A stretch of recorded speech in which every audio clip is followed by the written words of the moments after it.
Hello and welcome everyone to the Polity Primer series of Drishti IAS.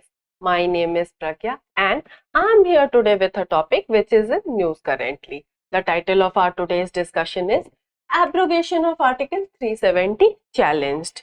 This topic is important from your GS2 perspective and that is polity.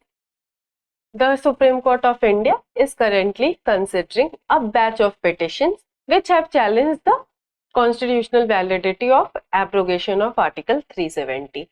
Article 370 recognizes the special status of the former state of Jammu and Kashmir. In our today's discussion, we'll study about Article 370. We'll also see the constitutional changes which are done in for abrogating this article. We'll also examine the constitutional issues which are involved in the challenge before the Supreme Court. So, before we proceed further, let us analyze the points of discussion of our today's session. So, firstly, we'll see the background of the topic or the context in which we are having this discussion today. Then, we'll study about Article 370. We'll also see the constitutional changes.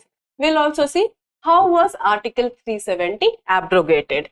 Then we'll also study the provisions of Jammu and Kashmir Constitution in this regard, and we'll also study the constitutional issues that are involved in the challenge before the Supreme Court. And in the end, we are going to see a practice question for your prelims examination and a practice question for your mains examination.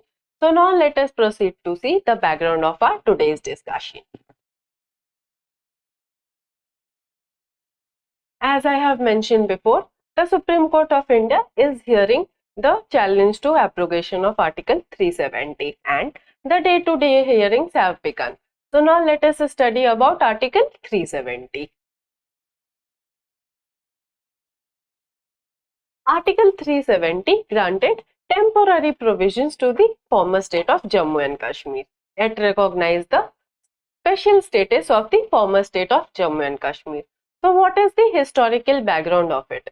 Raja Hari Singh, while he acceded to the government of India, demanded that the Jammu and Kashmir should not be a normal state, it should have some special status. And this demand of Raja Hari Singh was accepted by the government of India, and Article 370 of our Indian Constitution recognizes this special status of the former state of Jammu and Kashmir. So, what does this article actually state? It states that no provisions of the Indian Constitution apart from Article 1 and Article 370 could be made applicable to the state of Jammu and Kashmir. If the President of India wanted the other provisions of Indian Constitution to apply to the state of Jammu and Kashmir, an executive order had to be issued under clause 1 subclause D of Article 370 with the concurrence of the Constituent Assembly of the state of Jammu and Kashmir. As we are discussing today about abrogation of Article 370, let us discuss the President's power to abrogate this article.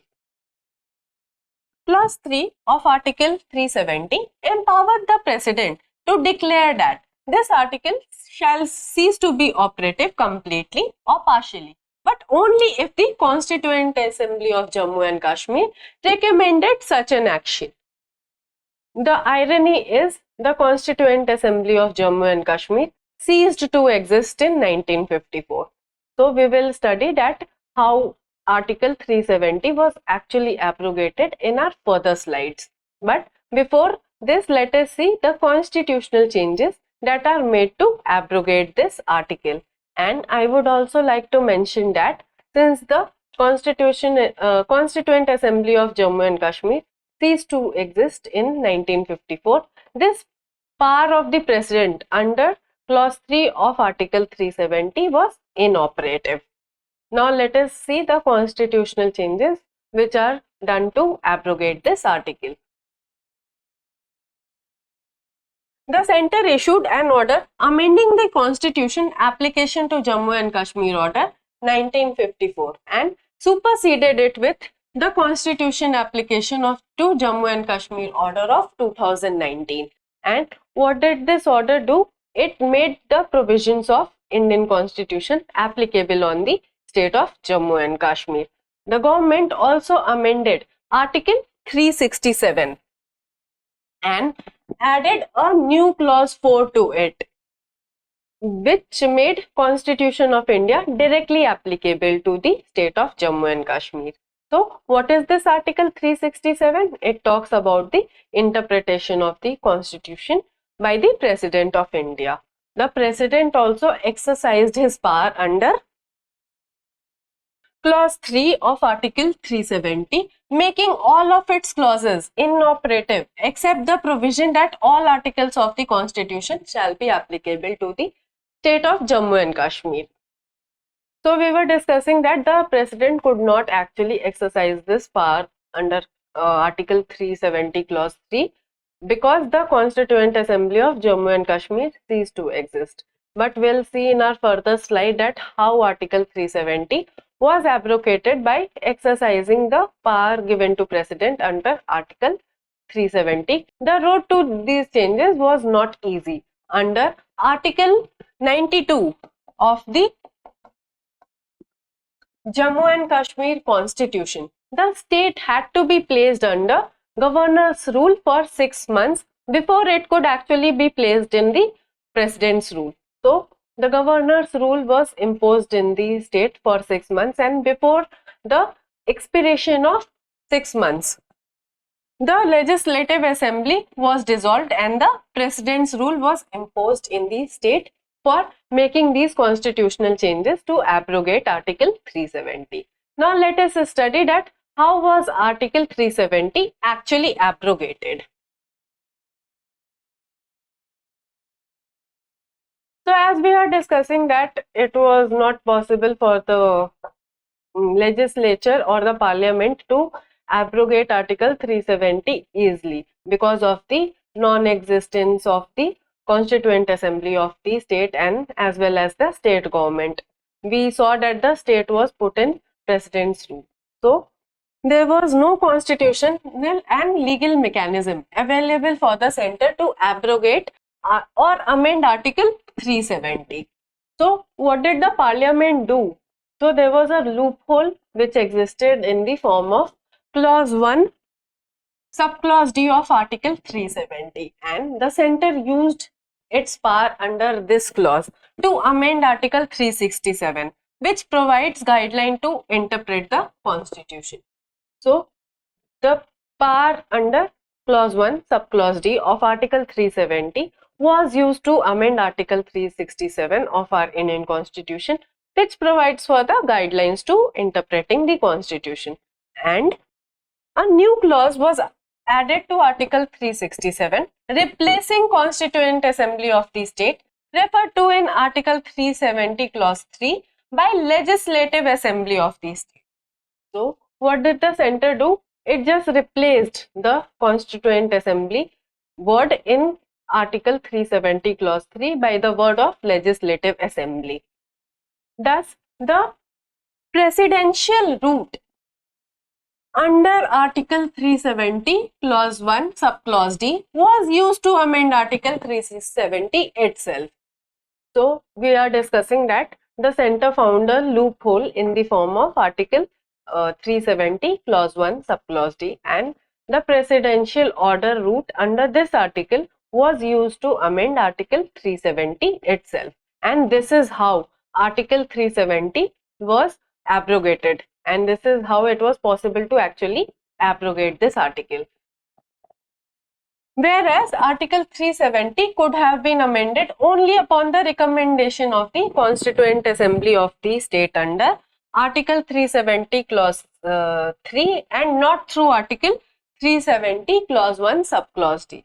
So this is also in challenge before the Supreme Court that the center could not actually have used its power under Article 370 Clause 1 Subclause D to abrogate Article 370 without using its power under Article 370 Clause 3. So the correct route to abrogate Article 370 could have been the presidential route under Article 370 Clause 3 and not the presidential route under Article 370 Clause 1 Subclause D. So this is also a constitutional issue which is involved in the challenge. Now let us see the provisions of Jammu and Kashmir Constitution in this regard. So Jammu and Kashmir also has its own constitution apart from the Constitution of India, and Legislative Assembly of Jammu and Kashmir had no power under the Jammu and Kashmir Constitution to recommend any amendment to any provision of the Constitution of India. Article 147 of the Jammu and Kashmir Constitution barred the Jammu and Kashmir Legislative Assembly from seeking to make any change in the provision of the Constitution of India as applicable in relation to the state.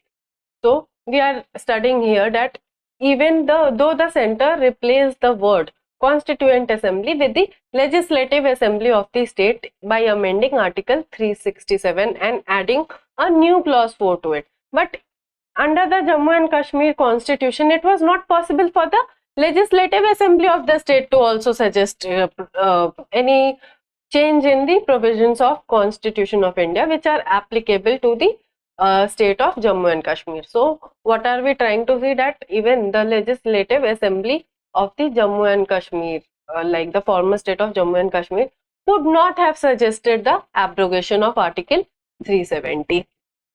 It has been argued that this means even the Jammu and Kashmir Legislative Assembly wasn't legally competent to suggest any change to Article 370. So this is what we are trying to study, that even the Legislative Assembly of the Jammu and Kashmir was powerless in this regard. Now let us examine the constitutional issues which are there in the challenge before the Supreme Court.